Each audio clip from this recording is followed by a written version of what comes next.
ನಾವೆಲ್ಲನೂ coffee flavoured way ಪ್ರೋಟೀನ್ನ try ಮಾಡಿರ್ತೀವಿ. But ಕಾಫಿಲೇ whey protein ಬರ್ತಿದೆ ಅಂತಂದರೆ ಎಷ್ಟು ಅಮೇಝಿಂಗ್ ವಿಷಯ ಅಲ್ಲ. ಸೊ ಅಂದರೆ ಕಾಫಿ ಕುಡಿತಿದ್ದೀವಿ ನಾವು, ಬಟ್ ಅದ್ರ ಜೊತೆ ನಿಮಗೆ ಆ್ಯಡೆಡ್ ಬೆನಿಫಿಟ್ ಆಗಿ ಪ್ರೋಟೀನ್ ಕೂಡ ಸಿಗ್ತಿದೆ ಅಂತಂದರೆ ಕ್ರೇಜಿ ಅಲ್ಲ. ಸೊ ಅಂಥದ್ದೇ ಒಂದು ಪ್ರಾಡಕ್ಟ್ ನನ್ನ ಮುಂದೆ ಇದೆ. ಇದು ಯಾವುದು ಅಂತಂದರೆ ಸ್ಲೀಪಿ ಔಲ್ ಅವರ ಪ್ರೋಟೀನ್ ಕಾಫಿ. ಸೊ ಇದರ ಒಂದು ಡಬ್ಬದೊಳಗಡೆ 3 ಡಿಫ್ರೆಂಟ್ ಫ್ಲೇವರ್ಸ್ ಬರುತ್ತೆ. ಅದಕ್ಕೆ 2 ಡಬ್ಬ ತೊಗೊಂಡು ಟ್ರೈ ಮಾಡಿದ್ದೀನಿ ಡಿಫ್ರೆಂಟ್ ಫ್ಲೇವರ್ಸ್ನ.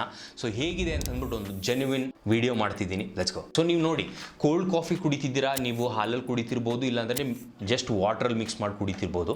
ಬಟ್ ನೀವು ಅದನ್ನು ಕುಡಿತಿದ್ರಿ ಅಂತಂದರೆ ನಿಮಗೆ ಅಲ್ಲಿ ಆ್ಯಕ್ಚುಲಿ ಎಷ್ಟೊಂದು ಕ್ಯಾಲರೀಸ್ ಬರ್ತಿರೋದು ಒಂದು ಆಬ್ವಿಯಸ್ಲಿ ಮಿಲ್ಕಿಂದ, ಮತ್ತು ಇನ್ನೊಂದು ಬಂದು ನಿಮಗೆ ಆ್ಯಡ್ ಮಾಡ್ತಿರೋಂಥ ಶುಗರಿಂದ. ಇವರು ಅದನ್ನು ಆ್ಯಕ್ಚುಲಾಗಿ ಬ್ರೇಕೇ ಮಾಡಿಬಿಟ್ಟಿದ್ದಾರೆ. ಏನಂತಂದರೆ ಇಲ್ಲಿ ಸ್ವೀಟ್ನರ್ ಆ್ಯಡ್ ಮಾಡಿದ್ದಾರೆ, ನೋ ಆ್ಯಡೆಡ್ ಶುಗರ್ ಕೂಡ ಇದೆ. ಸೊ ಇದು ಹೆಂಗೆ ಗೊತ್ತಾಗುತ್ತೆ ಅಂದರೆ ಇಂಗ್ರೀಡಿಯೆಂಟ್ಸ್ ನೀವು ನೋಡಿದ್ರಿ ಅಂತಂದರೆ ಇಂಗ್ರೀಡಿಯೆಂಟ್ಸ್ ಒಳಗಡೆ ನಿಮಗೆ 76% ಆಫ್ ವೇ ಪ್ರೋಟೀನ್ ಕಾನ್ಸಂಟ್ರೇಟ್ ಸಿಗುತ್ತೆ. Coffee powder 17.2%, MCT powder use ಮಾಡಿದ್ದಾರೆ. ನಿಮಗೆ ಇಲ್ಲಿ ನ್ಯಾಚುರಲ್ ಐಡೆಂಟಿಕಲ್ ಫ್ಲೇವರ್ ಸಬ್ಸ್ಟೆನ್ಸ್, ಅದಾದಮೇಲೆ ಸ್ವೀಟ್ನರ್ ಯೂಸ್ ಮಾಡಿದ್ದಾರೆ. ಇಂಗ್ರೀಡಿಯೆಂಟ್ಸ್ ನೋಡಿದ್ರೆ ಗೊತ್ತಾಗುತ್ತೆ ನೋ ಆ್ಯಡೆಡ್ ಶುಗರ್ ಅಂತ ಅಂದ್ಬಿಟ್ಟು, ವಿಚ್ ಇಸ್ ಅಮೇಝಿಂಗ್.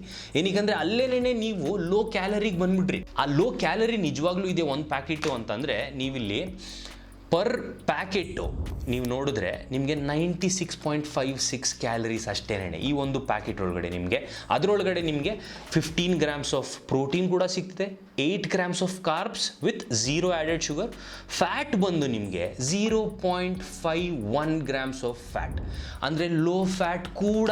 ಸೊ ನಾನು ಇದನ್ನು ಟ್ರೈ ಮಾಡಿದಾಗ ಒಂದು ಹೈ ಪ್ರೋಟೀನ್ ಮಿಲ್ಕ್ ಒಳಗಡೆ ಟ್ರೈ ಮಾಡಿದೆ ನಾನು. ಇಲ್ಲಿ 15 ಗ್ರಾಮ್ಸು ಮತ್ತು ನನ್ನ ಮಿಲ್ಕ್ ಒಳಗಡೆ 20 ಗ್ರಾಮ್ಸ್ ಪ್ರೋಟೀನ್ ಬರ್ತಿದ್ದರಿಂದ, ಆಮೇಲೆ ಅಲ್ಲಿ ಆಬ್ವಿಯಸ್ಲಿ ಲೋ ಫ್ಯಾಟ್ ಮಿಲ್ಕ್ ಕೂಡ ಆಗಿದ್ದರಿಂದ ನನಗೆ ಅಮೇಝಿಂಗ್ ಮ್ಯಾಕ್ರೋಸ್ ಅಂದರೆ 35 ಗ್ರಾಮ್ಸ್ ಆಫ್ ಪ್ರೋಟೀನ್ ಸಿಕ್ತು ನಾನು ಜಸ್ಟ್ ಕೋಲ್ಡ್ ಕಾಫಿ ಕುಡಿಯೋದ್ರಿಂದ. ಬಟ್ ಕೋಲ್ಡ್ ಕಾಫಿ ಕುಡಿದ್ರಿ ನೀವು ನಿಜವಾಗ್ಲೂ ಟೇಸ್ಟ್ ಚೆನ್ನಾಗಿದೆಯಾ ಅಂತ ಅಂದ್ಬಿಟ್ಟು ನೀವೇನಾದ್ರು ಕೇಳ್ತಿದ್ದೀರಾ ಅಂತಂದರೆ ಟೇಸ್ಟ್ ಈಸ್ ಅಮೇಝಿಂಗ್. ನಾನು ಇದನ್ನು ಟೇಸ್ಟ್ ಮಾಡಿದಾಗ ಫಸ್ಟ್ ಟೈಮ್ ನಾನು ಶಾಕ್ ಆಗೋದೆ. ನಾನು ಇಷ್ಟು ಚೆನ್ನಾಗಿರೋ ಅಂಥ ಒಂದು ಕಾಫಿ ಕುಡಿತಿದ್ದೀನಲ್ಲ ನಾನು. ನಿಜವಾಗ್ಲೂ ಹೇಳಬೇಕು ಅಂದರೆ ಯಾವುದೋ ಒಂದು 180 ರೂಪಾಯಿ ಇಲ್ಲ 200 ರೂಪಾಯಿ ಕೊಟ್ಬಿಟ್ಟು ಕುಡಿತಿರೋಂಥ ಕಾಫಿ ಇತ್ತು ಅಂತ ಅನ್ನಿಸ್ತು ನನಗೆ ನಿಜವಾಗ್ಲೂ. ಸೊ ಅದೊಂದು ಕಾರಣಕ್ಕೋಸ್ಕರ ಈ ಪರ್ಟಿಕ್ಯುಲರ್ ವಿಡಿಯೋ ಮಾಡೋಣ ಅಂತ ಅಂದ್ಕೊಂಡೆ.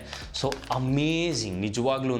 ಇನ್ ಕೇಸು ನೀವೇನಾದ್ರು ಕಾಫಿ ಅಡಿಕ್ಟ್ ಆಗಿದ್ದೀರಾ ಅಂತಂದರೆ don't forget to try this, ಓಕೆನಾ? ಸೊ ಮತ್ತು ನಿಮ್ಮ ಕಾಫಿ ಫ್ರೆಂಡ್ಸಿಗೆ ಇದನ್ನು ಕೂಡ ನಾನು ಶೇರ್ ಮಾಡೋದನ್ನು ಮರಿಬೇಡಿ. ಇನ್ ಕೇಸ್ ನೀವು ಟ್ರೈ ಮಾಡಿಲ್ಲ ಅಂತಂದರೆ you must try this. Amazing, especially French vanilla ಏನಿದೆ ಅಲ್ಲ, which is my favourite. So amazing taste ಆಗಿದೆ. So do try this and don't forget to share it with your friends. Take care, by.